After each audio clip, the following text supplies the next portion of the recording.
The truth about the LA riots. Cops were afraid to even tase these wild animals. Heck, they were even afraid to shoot paintballs at them. God forbid one of those paintball accidentally hits one of those suckers in the eye. He goes blind in one eye. And this total SOB welfare milker sues the LAPD for like 10.5 million bucks. They were throwing boulders at cops. Heck, they were dropping them on the cops. They were outnumbered and they had the lower ground, and the cops were still too afraid to do anything. This boulder throwing is legit attempted murder. A boulder drop that high up and that big, one smack to the head and you're waking up in heaven. The cops were still afraid to tase or tear gas these punks because they thought they'd be the next Derek Chauvin on CNN, with their mug on TV for 3 months straight.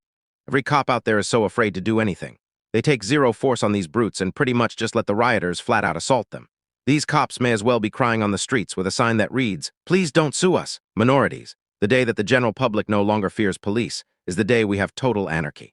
Thanks to all these whole civil rights lawyers crawling the big cities, thirsty for a case against a huge public establishment like the LAPD. And how do you know when it's a riot and not a protest? Answer: when the first 10 cars in the area go up in flames. What a pack of animals these guys are. A bunch of unemployed, ghetto people looking for any little excuse to start violence. You think these third-generationers and white libs really care about what ICE is doing? Nope.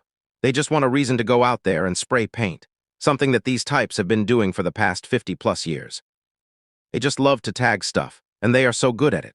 The only creative thing these guys can do. How do they get up there to do this freeway artwork? It's literally impossible. Maybe if they used some of that determination and spray can expertise and applied it to the civil world, they could get themselves a job and be a productive member of society, and stop their whiny, destructive rioting.